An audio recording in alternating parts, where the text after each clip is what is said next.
for all of us to get together. And also, we did put this agenda together that incorporates all of our ideas. So I don't know if someone would like to start with the first item and just talk about Robert's Rules of Order. I'm kind of familiar with them. I think Nancy, you're familiar as well from other groups that we've been in. Their standard procedure that's adopted, our set of rules that's adopted to keep our meetings in order. So, everyone happy with that? Okay, great. Review of City Council actions and the recommendations of the Memorial Boulevard School Task Force.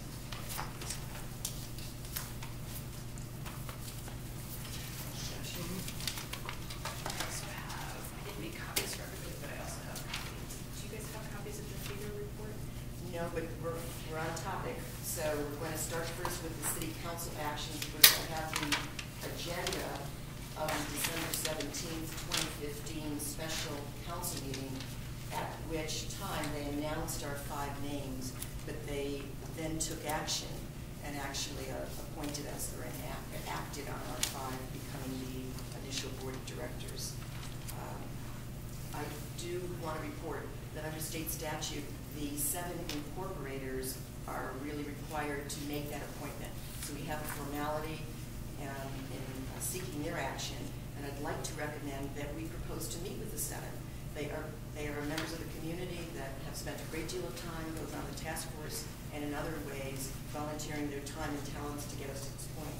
So if that's amenable to you, I thought it might be a good way to reach out. So I'll take on the task of doing that. So this is what you're saying, that she'll reach out to the 7 and 5 of us and see if we can have a joint meeting and have it be another casual meeting that will be action on their part.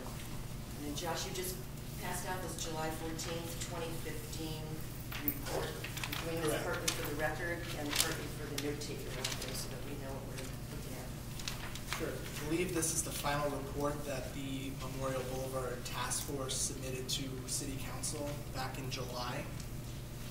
Kind of outlines the recommendations for the project, which is obviously what we're here tasked to follow through and see what we can do with it. Have everyone had a chance to look that over? Yeah. Maybe give me a minute to kind of look at it. Sure.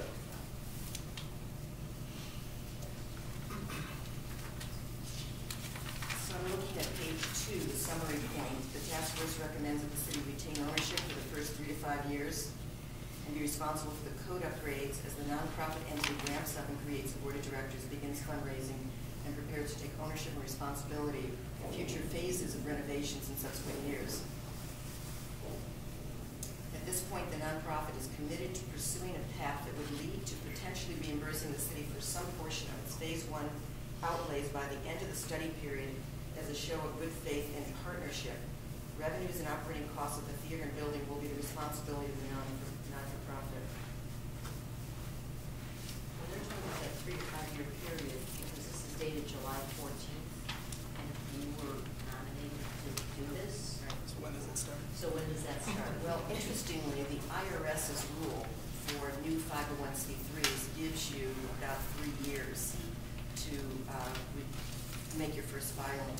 So why don't we look at that? But the point that I'd like to draw your attention to is, at this point, the nonprofit is committed to pursuing a path. I'm not sure which nonprofit they're speaking of in a July 2015 report. It's certainly not us, as we're currently embodying it, right?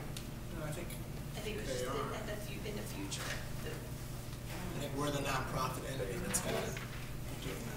So I think one of the questions for me is to investigate what the city's understanding is some portion of phase 1 outlays, reimbursement, some portion of phase 1 outlays, because that's going to be a major part of. I think after the 2 of you had left, and you can kind of, if I'm remembering this right, we had talked a little bit about fundraising and the phase 1 and monies and how that will overlap, because the phase 1 will also include the theater portion and the first floor, where for us the easiest thing for us to really raise money is going to be the theater. I mean, getting donations and naming opportunities and things like that will be for the theater. So I had asked the mayor, do you see us being able to kind of, if we raise money simultaneously, do these overlap each other, and is that kind of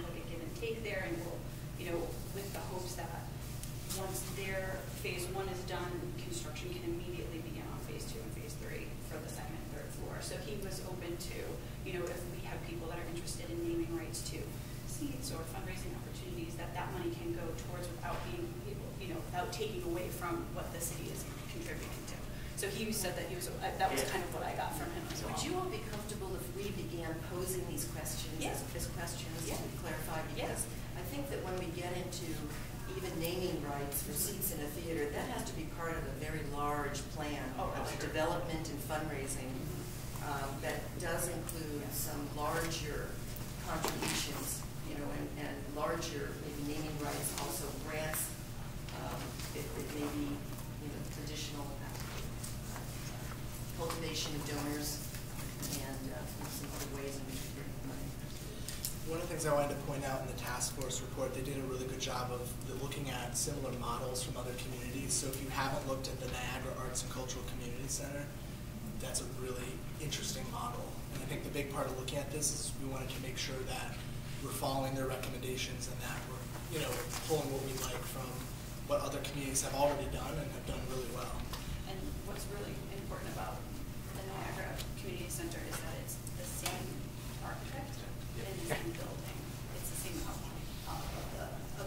It's a mirror image. It's a mirror image, exactly. I'm more interested in their operating documents and in their budget and finance. Yeah. So that's another question. Can we get the operator, have the task force? Yeah, I'd be happy to reach out and see what they can give us. All right, so, we may not even have it.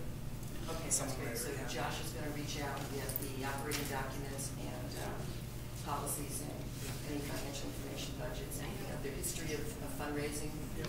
You know, even their initial plan. That would be And I great. know some people went actually on site and met the director. Yeah, I know Kim Volante was one of the people that I think actually went there. And Jim Lumber went as well. Now, one of the things that I learned recently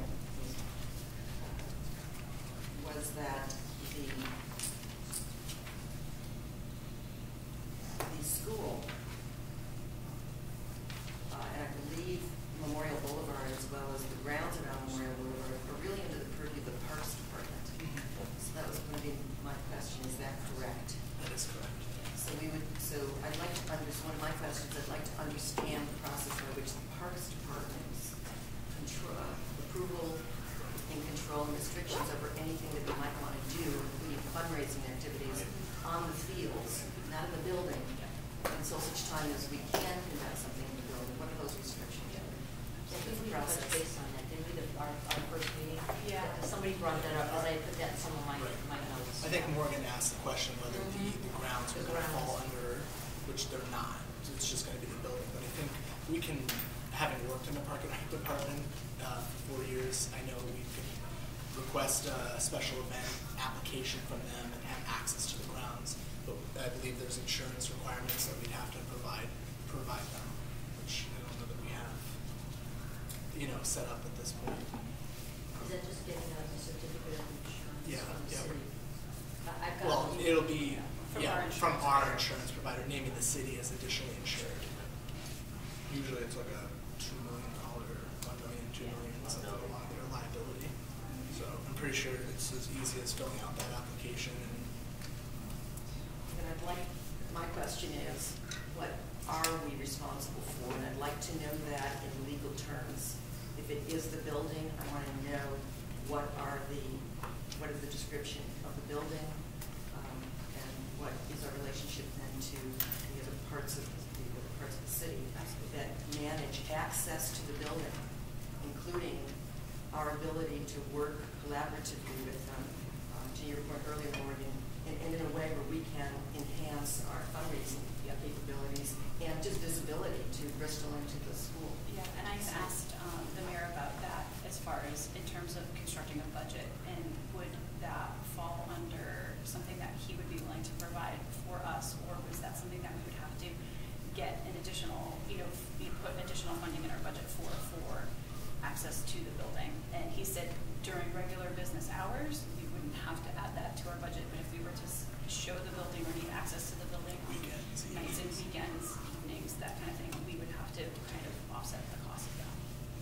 During the period that before we own Before we own the the building. building. Yeah. timekeeper for us. Yeah, since yeah. I'm looking at the clock. Yeah. Anything else on the task force report?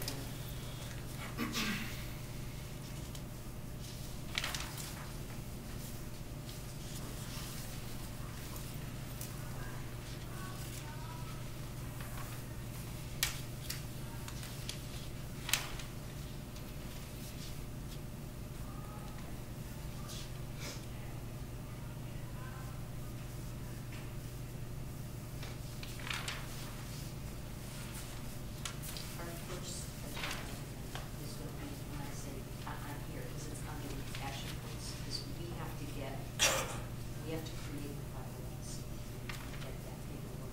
Yes. Before Yes. we can start doing. Yes, right, exactly. And that comes up a little bit later, Yeah, authorization yeah. for errors. Mhm. Absolutely.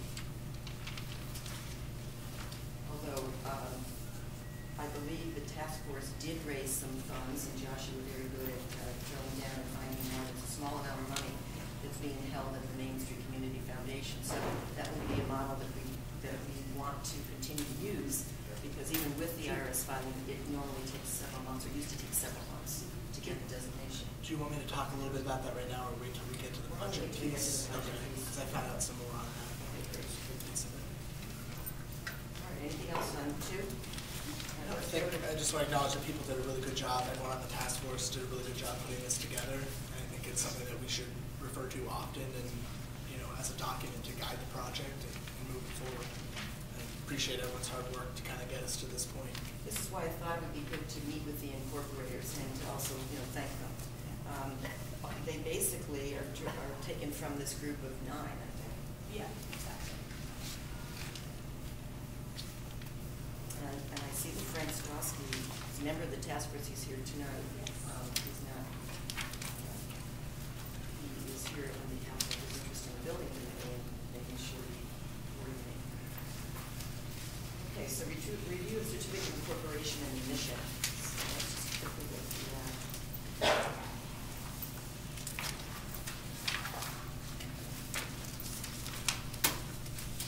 Again, just for the record, I wanted to note that it looks as though this was filed it was signed in October, I believe, filed in November with the Secretary of State, and approved November 17, 2015. And I think number 2 makes it fairly clear what our mission is, those 4 items.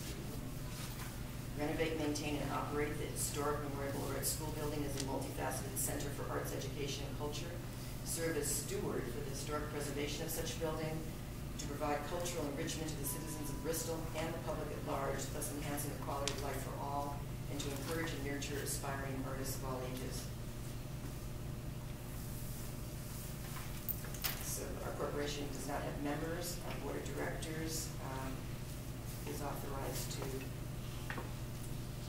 be self-perpetuating, so we need that governance process.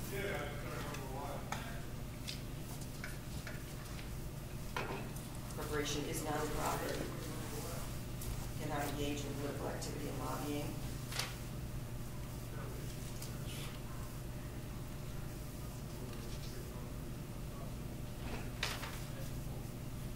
Any amendments can occur by affirmative vote of the board as provided in the bylaws. And with regard to liability, it covers us under typical state statutes for nonprofit corporations. With respect to that, ultimately, we're going to need directors and officers liability, which typically is about $2,500. And another question, which I believe we have answered, which is we need to incur the cost, is can that be covered under a city, city cover that cost for us? I believe even if they did, it would still come out of the budget, our finances for the budget. Anybody have any questions on the, okay, bylaws. So the clarification on indemnification, just going to go to that one point before we even start, is to say that I had not heard back officially from one of the insurance agents for the city did get an estimate from the purchasing department that should we go on our own, which is what we're likely to do, it would be a cost of as much as $2,500. When we go to the budget and finances, we're going to need to For our start insurance. up a court. Is that for the entire board, the 2,500? Directors and or per officers, person? right, exactly. And we can also talk about the timing on that. I don't know that we are incurring liability and we need that. I think we need to ask the question, when do we need that coverage? So again, that's why, in my mind, as I'm peeling back the onion here, I come up with questions that we need to kind of fold it together. I wonder if that would fall under what Ed Quickie said would be part of our startup phase. I know that they said that that would cover some of us. Remaining under the city, I think we're covered under their liability insurance, but once we move forward, we're going to definitely need our own. You know, we need to carve out, so we need it for this group. Correct.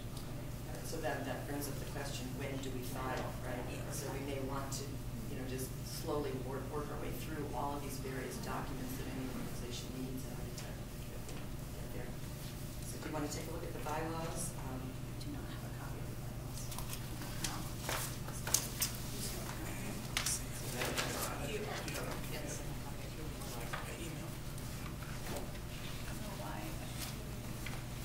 Okay, the first section is the certificate of incorporation, mission statement. Membership, corporation has no members.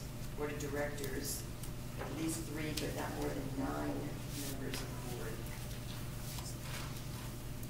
There are 1, 2, and 3-year terms of office for the initial board. I certainly would be, and the paragraph here, section, suggests that there be an even number of initial board members in each category. However, with the number 5, that could be difficult. So I wanted to suggest that the majority be in the 3-year category, and then maybe 3 people in a 3-year term, 1 person in a 2-year term, 1 person in a 1-year term. And I'd be willing to take the 1-year term initially. The folks that take the 1 or 2-year term are not restricted from the 2 3-year terms that follow. But, I think we can kind of think about that and maybe come to terms with that when we finally meet as an official board. I think everything else is pretty standard on this section. Section 5, annual meeting shall be held in the first quarter of the calendar year, which is the fiscal year. So when we talk about calendars, I was wondering if depending on our startup, whether it might be interesting to have an annual meeting, even though we might not have a great deal to report, but as one way to bring all the volunteers together who had worked alongside the task force and either have a community event that might even be a small fundraiser, or just a way to put something in the calendar to keep the community vigor going. Sounds good.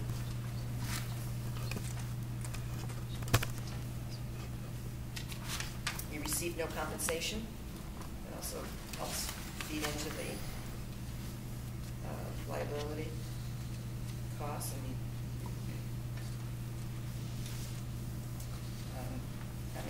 I'm on page 4. The officers, a president, a vice president should be so choose. Treasurer, secretary, sometimes those positions are combined, so we need to think a little bit about that. There is a description of a chief executive officer, which eventually the corporation will need as our agent in managing affairs. And the terms of office for officers is 2 years, with re-election for 1 additional 2-year term. So this looked pretty standard to me. Page 6. Conflict of interest policy. In order to file, it says we shall have a policy. In order to file with the IRS, we actually need to produce a policy. I do have examples from the city of Bristol as to what they require. They don't have a written policy, but they've adopted the ordinances that speak to conflict of interest and ethics as their policy. So I think that one of us could agree to write that up and perhaps look at establishing establishing a format for policies for our organization. Do you think it's worth having like an ethics committee that we, you know? I think, know well, some places have ethics yeah. committees where we would push Yeah. issues to them for review. well, I'd like to look at the conflict of interest policy first. Nancy, I know you have experience with it. Most of them do allow, and even the state of Connecticut under its statutes has certain conflict of interest and ethics language that we could adopt. But one of the points we may want to consider, and I hope you don't mind if I use you as an example, Morgan, but with the art truck, which does a wonderful service of providing mobile art experiences for children, for adults, for others. Should the art truck be engaged by this organization to provide service to the community as part of a festival on the grounds, we would just need to have you report in our discussion that who you are and what you're, and refrain from voting. So I think it's important to look at some of this and be sure that we have it correctly identified as conflict of interest. On the ethics, you know, we might be able to fold in an ethics piece, but That may, an ethics committee might fold into, when we get to that point, a personnel committee. Yeah, that's going to be some while. from my understanding of ethics, because I have that at work, and it starts to become like that's a serious committee. But I need to become more familiar with how it would work within this environment, because all of that would have to be set up. And I look to what's the minimum requirement right now. So the IRS has a compliance requirement that requires a conflict of interest policy. So I think we start there. We start with what we need, right? And then maybe as we grow, I'm sure maybe the rules will change or whatever. Right, as we grow. I'm happy to draft a basic Would you? conflict Okay, of great. interest. Do you All right, want me to take so that? Morgan will draft a conflict of interest policy. There may be some models on the internet I was as gonna say, I well. might be I have able some to copies to it. piece some Yeah. stuff Right. together. You know, the next section on indemnification and reimbursement, in the middle of the paragraph, it says, the corporation shall indemnify its directors, officers, employees, and agents to the fullest extent permitted by law. And obviously, law says that, you know, if you're not working for compensation, the liability of the corporation has been minimized because the corporation's paying you. But I am aware that the word agents may not be construed to apply to volunteers. And since this organization is going to be utilizing a lot of volunteers, I'd like to look at how other organizations authorize their volunteers. So for example, the United Way, or even a Boys and Girls Club, or other organizations that have very large volunteer contingents. So I think agents may in fact include volunteers. If a volunteer has signed up, then I think it requires that we have a process by which we have the volunteer's name. And I don't know what else that requirement is, but that's the only question I had on that. And I do have a draft of something that's just some thoughts. And then I had put down there's when we had spoken, Marie, about sort of like a code of conduct. Yes. Just so basic, but we can do it. I don't know if that's too. So Morgan is passing out a draft MBCCC volunteer application that also is a pledge. So the volunteer promises to, and under the categories of respect, personal responsibility, safety, and collaboration, has a number of items there. I think that looks great. Yeah, I mean, it's just a basic one that I kind of worked with different information. When I was at the New Britain Museum of American Art, I was volunteer manager, so there was a lot of information that we had to take in, but you don't want to make the form too long, which also, you know, and then there's also, in regards to volunteers, you know, there's a give-take, you know, kind of aspect to it, but that's kind of getting off topic. But what I like about this is that you're actually asking them their volunteering areas of interest. Right. And the days they're available, and a little bit about themselves and what more they'd like to, you know, to do. And this is a great opportunity for our community volunteers to actually develop their own special interests in conjunction with giving to the organization. So this is a great idea. Just a starting point. I just figured with the amount of public interest that there is, to be able to at least have something to start with, to say, okay, we might not know where we're going to need you, but let's just get an idea of who's interested in what areas. And then this piece is really nice. That's really good. Because a lot of volunteers don't understand, you can't just come in and do whatever you want. There has to be, if we're gonna be responsible for certain things, that they're gonna have to fall under that. So this is a nice guideline, not too much, but enough. It's a nice, just suggestion, a gentle reminder. It's also nice for when you have to sit down and have those difficult conversations with volunteers. You say, don't you remember you signed off on this, Yes. that kind of thing. But also because there is only at the moment 5 of us volunteer. Like you said, volunteers will be a huge aspect of this, and they will be the face of the organization, and that can go either way. One of the organizations that I volunteer for with a robotics group, internationally known, that works from kindergarten actually up through high school, uses the term gracious professionalism. And that's one of the things that the students are required to do as well as volunteers as well as an employee. So, this would be great to also adopt as in a policy format. So maybe the policy format that's used for the conflict of interest, we set up volunteer or policy with regard to volunteerism or volunteers. Yeah, definitely. Okay, we got 2 policies already.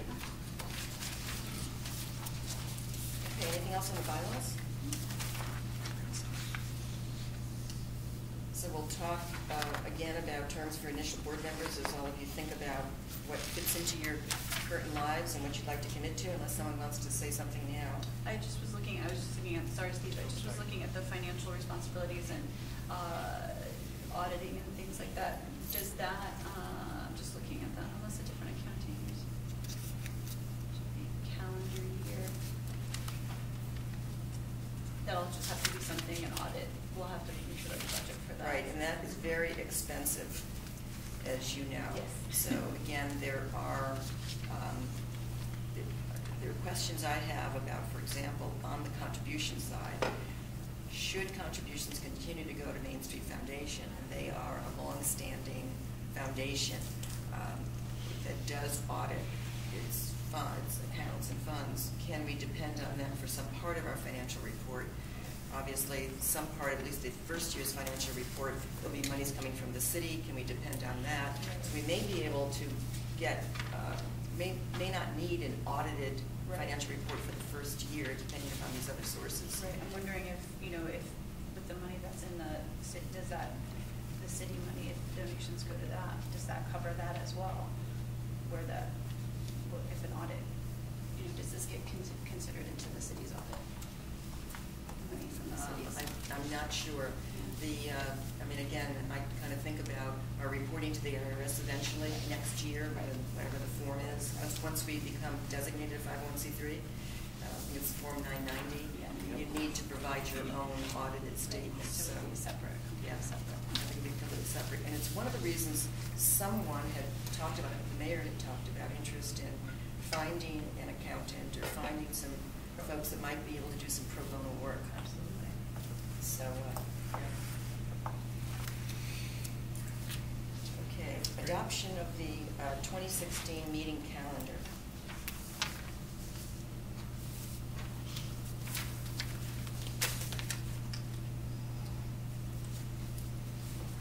Mondays and Tuesdays work best for me, as we all know. But I'm open to most evenings, with the exception of Thursday evening, as when I regularly cannot do. But other than that, It is Tuesdays.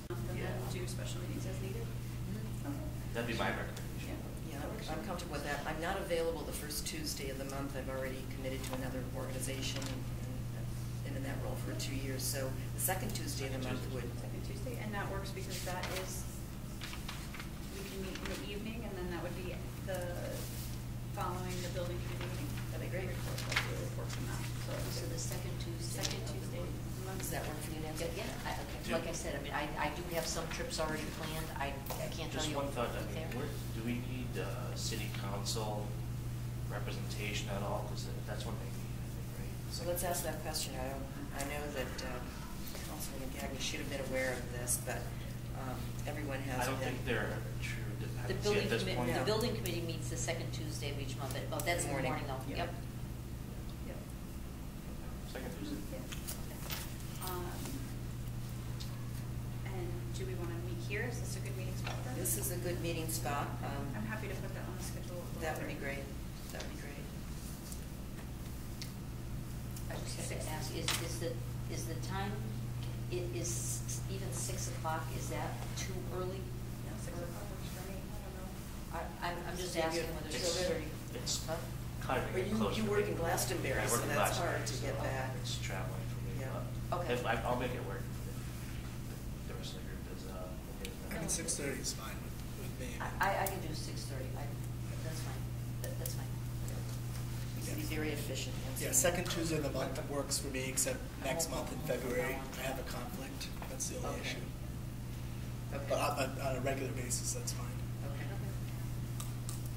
Well, Josh, you're one of our more active folks, so I assume that, whatever we're doing second Tuesday of February, you'll be involved with it Right. somehow or other. Authorization for IRS filing as tax exempt entity. I'd like to take responsibility for that and work closely with the Corporation Counsel's office and possibly some other outside legal folks, possibly pro bono, to get that done. But honestly, as I was looking at the IRS website over the weekend and again today, it's a lot easier if you've done it a number of times. So for example, we're going to need an employer identification number to even file with the IRS. And we do need a series of these documents. There is an easy form that can be filed if you expect to raise less than $50,000. I would expect that we don't expect that. Nope.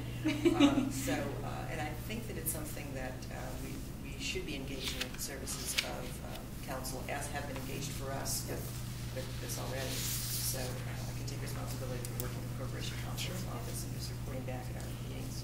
And Ed said that was all covered under his budget. And that was covered under his budget, right? Exactly.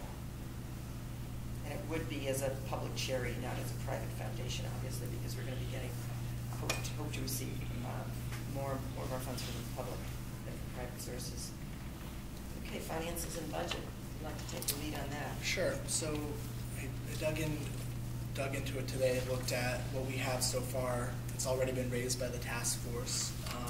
So there's two different things that happen. So we have the city currently holds a fund balance that was raised from all the events that the task force did and different things of that nature, and that currently stands at $17,759.50.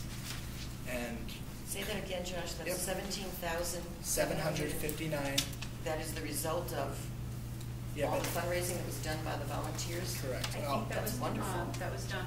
That was the 3. It's events. broken out here. It shows you right here in the Munis report.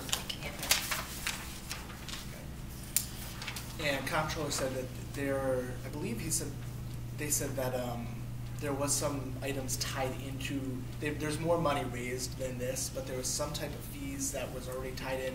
The 17,759 is ours to spend, is the way they put it to me.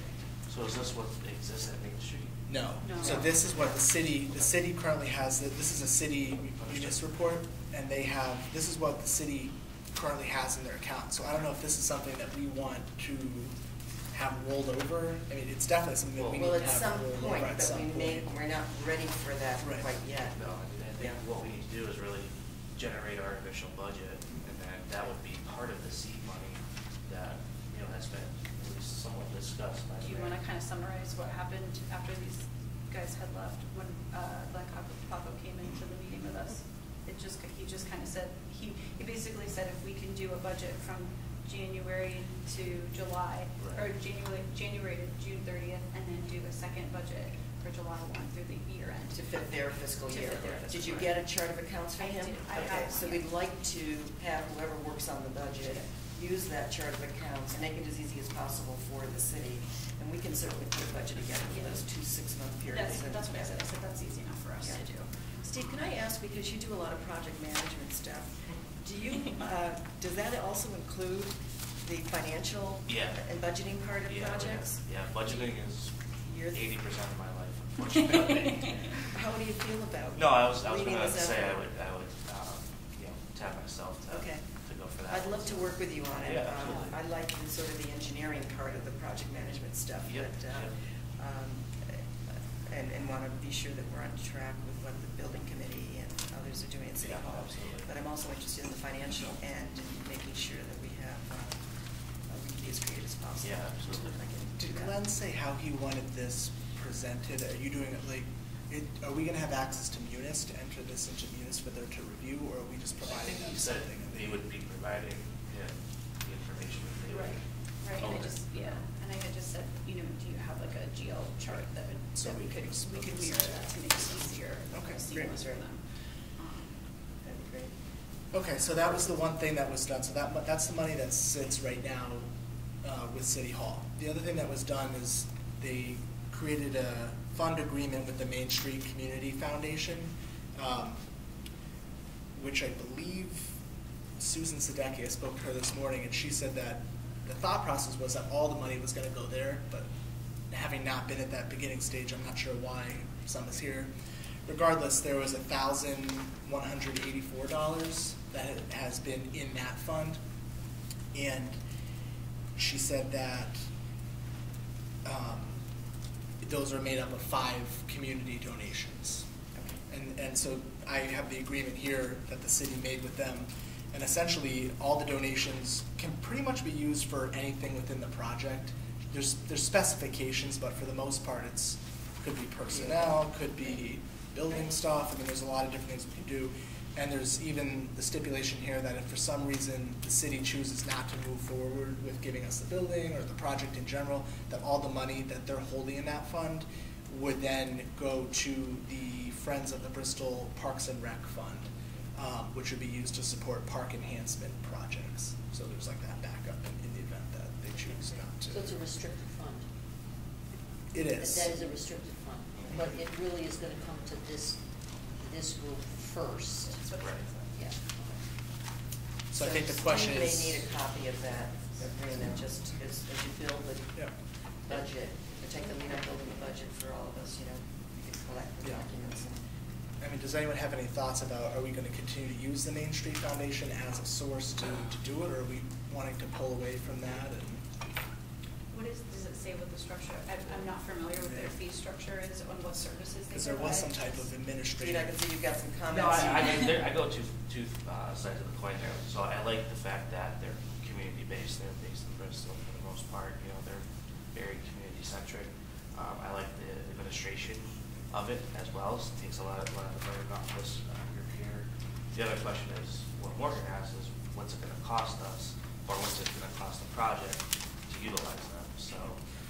It says here that expenses allocated to the fund, the foundation currently charges a 1 1/2% administrative fee with a minimum fee of $250 annually based upon the market value of the assets to be charged to the fund starting in the first quarter of its existence in the foundation.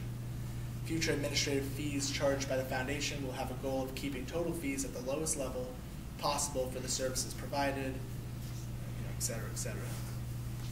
I was gonna say, with anybody who's handling money, there's gonna be fees for them to be handling it. I think as we put our budget together and probably start to ask the questions, that's a whole separate entity, and for what they will charge, and they have, it's like that's their thing. So I guess we would have to, I don't know, decide. I would assume that would include tax deduction letters. Yes, All of that. in fact, Yeah. yes, Okay. as I recall, because I quickly looked at that, Yeah, I that can it actually. does have a considerable amount of service on the back end of it, Yeah. as well as, frankly, because it is our community's foundation, does provide us access to interested donor groups. Well, So that would that's be one my side of it. Yeah, that would be my next level of questioning would be, would that provide us some sort of an outreach marketing opportunity for fundraising, or vice versa, when people, do we get that information on who those 5 people are, to then, when we do kind of get up and running, to go back to those people, what kind of information do we get back? Well, let's ask those Yeah, questions. Let's ask those questions. I and mean, let's- I can certainly ask, I can take on that piece, and I know Susan, Oh. but it's also getting to understand Right, the whole- what they do Right. and what they become responsible for. Right. Because as we start to talk about all the different aspects here, Yeah, there's a and lot talk to do. about the responsibility, where that's going to lie. Are those- They're already set up. Are those fees negotiable at all as well? That's Because what we as right. our balance hopefully grows pretty well, those fees obviously would take a big hit out of that. Right, and I'm not sure, but it's a question, and I can get this information. I'm not sure whether those fees are based with them or they're based with, I'm going to call it the platform that they, you know, where the funds are sitting, so. I can email you guys this agreement. I think you have it, but I can email it to everyone else. Yes, please. Nancy, that would be great if you want to take the lead I'll on that. I'll work with Susan to Yeah. find out, you know, what is really covered and what do they do. Right, and what information do we get back as Mhm, a source? Okay. I know, again, that one of the IRS considerations is, does the organization's board control its funds? And just as with Main Street Foundation, replying to the IRS when they were set up, they need to control their funds, but they are respectful of, obviously need to be respectful of restrictions, but they also have a format in which they do understand what the nature of the activity is, Nancy. So as you talk to Sue about that, I know she's very adept and very knowledgeable about that, but we may want to look at that a little bit because we are a public charity and we'll be receiving so much input from the public. And also, when it's time for us to spend that money, is it easy to get that money out? Or is there additional Right, fees for getting it? exactly. Okay, any other discussion of finances and budget other than we're going to try to develop something? I'd like to bring up one item, and it kind of feeds into the next topic of subcommittees. So the first one is finance. Steve, you're going to lead that. I'd like to be a member of that. The second one is development, and Nancy, that sort of includes what you're going to be talking to Sue about. So would you mind kind of following up on that and maybe a governance process, and I can help you on the governance piece, which is how do we consider other individuals and bring them onto the board, and how do we reach out to others, and we can come up with a process on that, including developing charters for each one of these committees. Most boards do have a charter that clearly designates that the committee has authority only from the full board, and that the committee's purpose is, and it gets outlined just as the certificates of incorporation did for us, with resources provided, but meeting dates and membership that allows a membership to be broader than our board. So a membership policy that might in fact bring in a lot of the volunteers. But on the budget, we have some important dates coming up just in the first 6 months of the year.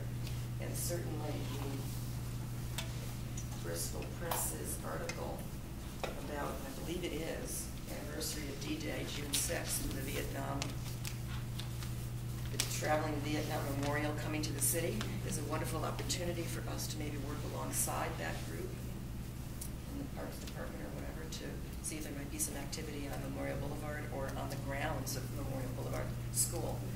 And then prior to that, we've got Memorial Day, which I think is a prime. And then all the good weather that precedes that. And so the end of April is actually Earth Day. And somewhere in there is Easter and probably, or some rejuvenation activities as we go into spring that might warrant some community type events to at least bring people to the grounds of Memorial Boulevard School. I think that should be maybe an item for next month or something where we really flesh out an events calendar for the entire year and really sit down, look ahead, and see what's coming up. Because I think from a programming, planning standpoint, that's huge, and also to get the communication, the word out there so people know this is the event, and then we can kind of establish what the needs are in terms of the volunteers and that sort of thing. And also what our priorities might be. We could spin lots of different events, but we're going to be very busy doing some other types of organizing work, including some fundraising. So I would like. I think we need to be realistic about it as well. Yeah, my background, and I know that Josh's background is in programming. I would like, to lead up a program committee if that's what we're talking about establishing. Programming and events even maybe. Yeah, and that kind of melds nicely with the communications piece too. That would be great. Morgan, you mentioned earlier some of the website work that you've done, and I know some volunteers and others have talked about branding and ways in which we should become more visible. Yeah. Certainly we have to time that appropriately. Yeah, but do you want to talk a little bit about that? Maybe that Sure. should that be part of this outreach and communications? Yeah, Should we're it include marketing? Should yeah. it include the programming? Yeah. I really feel strongly that the marketing, public outreach, and branding are all very key to this project. I think a lot of, obviously there's a lot of passion and a lot of interest from the community, but our communication with them, the back and forth that we're going to have, obviously has a big impact on how this will be spun, positively or negatively. So I think the website is key, social media will be key, gathering email addresses and constant communication with people will be key, blogging will be key, press releases. Did I forget anything else is on my list here? I know we were asked to be sure that we are part of the city's marketing, new marketing website. So maybe we could at least start there first with funneling information there and using that as a platform until such time as we pull all this together. Yeah, absolutely. And then What do you see as a time frame for that? Because I know the site you created. the site is ready to go. I mean, we just have to kind of, agree there's certain things obviously are not ready to be published, like the theater piece, but there are bits and pieces of that. We can take a look at that and really kind of figure it out. I would like to get even a basic informational part of the website up. So even if it's a very skeleton looking, not looking, but a skeleton of content, at least could have agenda, meeting minutes. It could be a place that people could go to. I think our plan of action probably could be a weekly blog, weekly email, daily Facebook, Twitter, and Instagram social media posts, and then we're constantly keeping the email address churning, because that's most people communicate through email these days. And then also thinking about when we go to these kinds of programs, even if they're not programs that we're leading, but having some sort of agreed upon message that we say, okay, this is who we are and this is what we're looking for, and we need you, having that face on it, so that there's every opportunity we take to. Do you think you'd be ready by the second week of February to present a plan, or at least a skeleton of a plan? Yep, absolutely. For us? Yes. So we've already said we're going to look at finances that second, and maybe this whole big piece. Yep, I can have a That's basic pretty marketing. meaty for us to handle. Yeah. It gives us a month to do that. And I think I'd like to, I can definitely come with a couple different, maybe, logo designs, different things that, at least we can say, okay, I really don't like this. We kind of both agreed on like the white looking website and things like that. But I think all of those kinds of things are going to be key, especially in a cultural center where the visual message will be very strong. well, I have a question. I'm not sure when we should do that, though. I mean, I'm very happy to spend time looking at that, but I'm not sure when we launch that, because most sites would have a donate button right on the website, right? Well, and so I think there's some of that we need to kind of Yeah. discuss. Well, and if we decide that we stay with Main Street Foundation, we have the Main Street Foundation's information where you can mail a check to the Main Street Foundation on our behalf. So all of those kinds of details need to come together too. All right, so we could look at something in preliminary fashion. Steve, what are your thoughts on that? No, I agree. I think the timing is really what's going to be beneficial, especially around what's going to be on there. So, I utilize that as a communication tool. So, is it just, hey, we have this project, donate money, or this is our initial thoughts on what's going to happen? So, I think the devil's in the details there, and having enough content out there that's going to, appease the appetite of the public, as well as the people that work on this project. I think the website piece is crucial at an early stage too. Even just from what we're talking about, I think it wouldn't be that bare bones. I mean, we could have a blog section up where we post, updates. We could have a section for our meeting minutes where we can upload them there too for people to access. Our calendar can be up. Our Facebook information can be up. Upcoming events once we set that. Just for kind the of next couple thinking months. too along the lines of where the first phase is. Do we reach out to the building committee and have them utilize it as a vehicle in terms of where that project progress is as well. Kind of tying all of it together in one central location. Yeah, and that was my thought of how it would live, at least for now, at that, that it would kind of be not a dumping ground, but kind of like a collecting space. You need a hub. That's the point. Yeah, for everybody to heard hear. that, but and I'm going back to the hospital foundation and just some thoughts, because when you're involved in something, you get to understand where you're going or the thoughts of whatever. The general public doesn't know that yet. Yeah. And when you launch something, as much as we might think, geez, it'd be great if we could get donors early on and get the ball rolling, my initial thought is we need to have something a little bit more concrete. When people when people are donating money, they need to feel comfortable with what's being done with that money. They need to understand. And if it's not understood, it can get more confusing, and then it'll fizzle later on. So the more you can have a really good foundation and then start to roll it out, and it can grow from there rather than being just not understood. Once it's out there, it's out there. Yeah. It's hard to pull that. That's It's right. hard to pull it back. We want to make sure the horse is before. And it's hard to give a half of a story, is what Yeah. I'm saying, because people can start to interpret it differently if it's not a little more concrete. So we certainly have the City of Bristol's marketing site that we can start out. So can we consider that as well? And we'll agree that at least in February, we'll spend some time on this. We don't need to make all decisions in February. This is a work in progress. But at least it gives us a chance to kind of begin. Yeah, and we can have, there's ways that you can do placeholders for certain things. So, okay, it's Right. like this is, Under construction this or- is not, we don't have this live yet, but this is, this is what a theater calendar would look like, or this is what, some certain things. I mean, that's way down the road, but, I think it's important just to have some type of a narrative about what's happening and keep people in the loop and have a spot for them to access information about the project and where it's going, because it's been essentially in the dark for quite a while, and I know there's a lot of people that want to know what's going on, where we're at, where we're headed, and I think having an information site where people know that this is where I can get my information, I think is really important for this Yeah, Josh, project. it brings up a point, though, that, and I know your intention is to talk about future content that we haven't determined yet, but honestly, is there a place where people can go, other than maybe the Bristol Historical Society, to read a thoughtful and provoking history of the building and activities that happened in the building? there is one, I know that the task force website from City Hall has, If you go to the City Hall or the City of Bristol website, there's a whole section for the task force, and have every document that was ever published or put out there is up there. But Because the website really should have a section on the history of the building Yeah. that is Yeah. written Yeah. a certain way, Yeah. right? And that could actually be a wonderful project Yeah. for the right person. Anything else on outreach and communications? The other thing on outreach is obviously our earlier conversation about reaching out to incorporators, but there are going to be many more folks as we take a look at the volunteers and others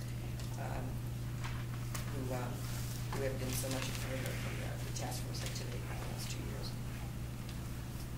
Okay, and a report from the liaison of the City of Bristol Building Committee. I know we have the chairman of the building committee here, and Morgan, you're the liaison from our group, and we know that Councilwoman Jody Gagney is the liaison to the building committee from the City Council.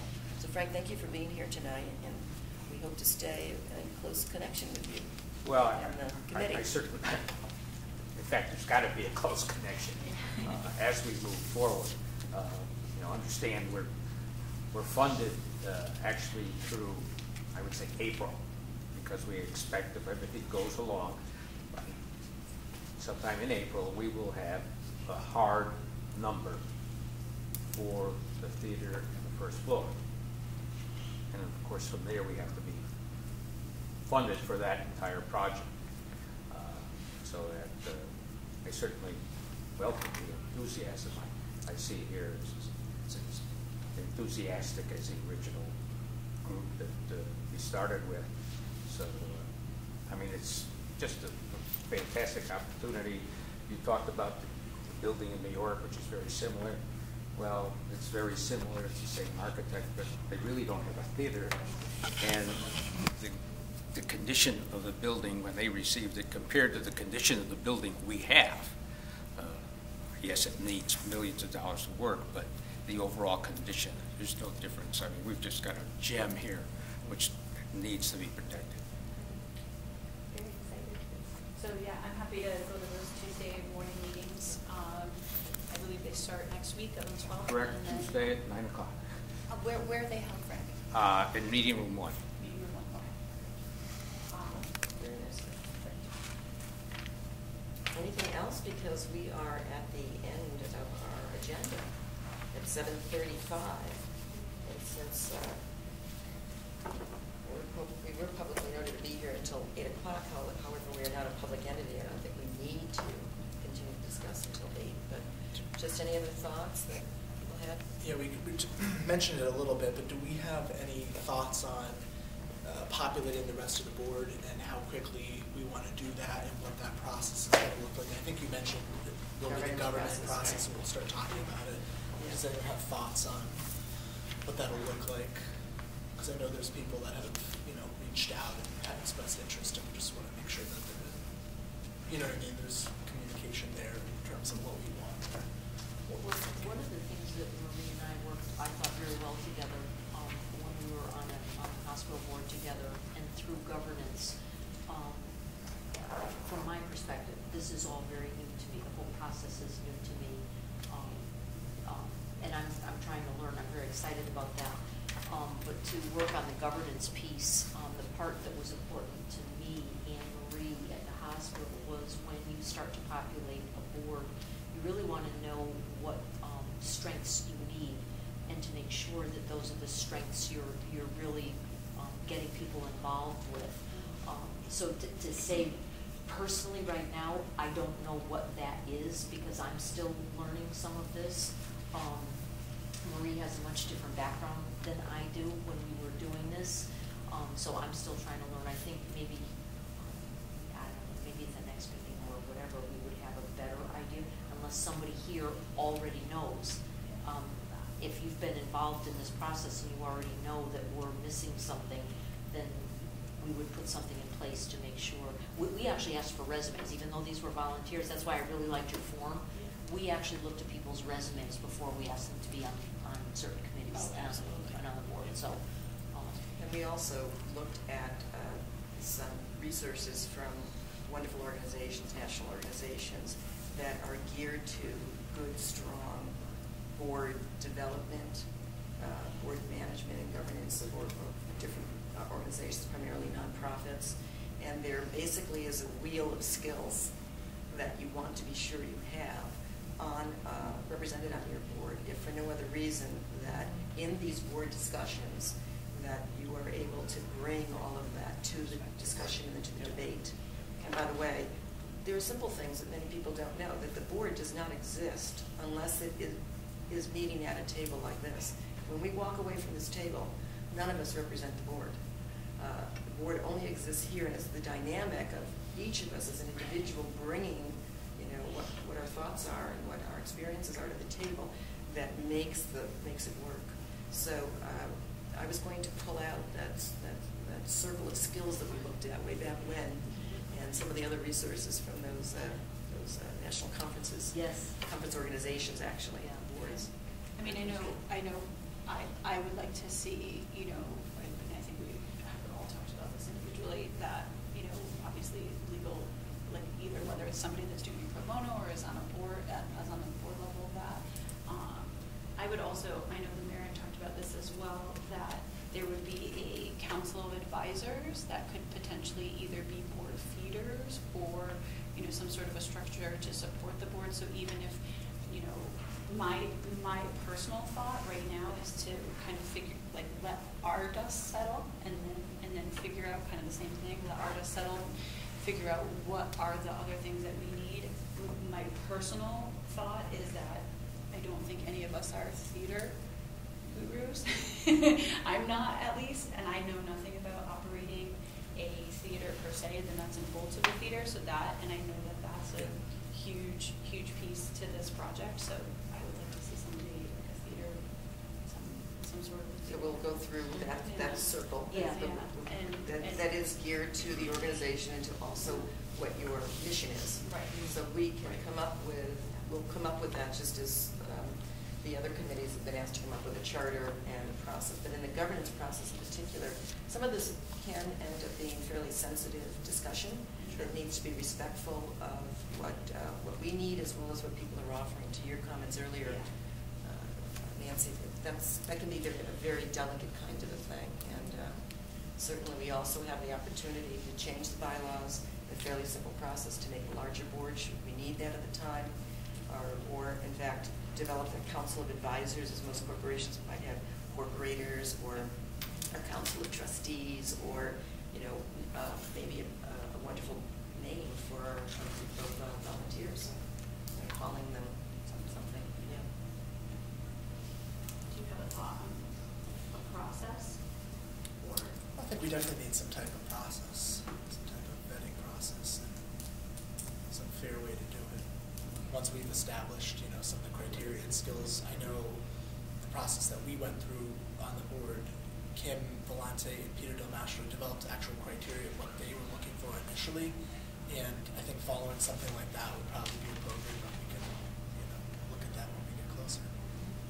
Okay, we can follow up with Peter and Kim and. Yeah, see if we they have it, Yeah, we have the document. Yeah, good. Anything else? Okay, because we're adjourned. Wonderful. It's Lots of official, work first ahead. one, yeah. Yeah, lots of work ahead. So our next meeting will be on Tuesday, February 12th. No, I'm sorry. Second. February 9th. Tuesday, February 9th at 6:30. And it's now 20 of 8. To me, 6:30 to 8 sounds comfortable, gives us plenty of time. Should we? The really need to get library into- closes at 8, so we have That's great. Tuesday. Thank you. Gentlemen.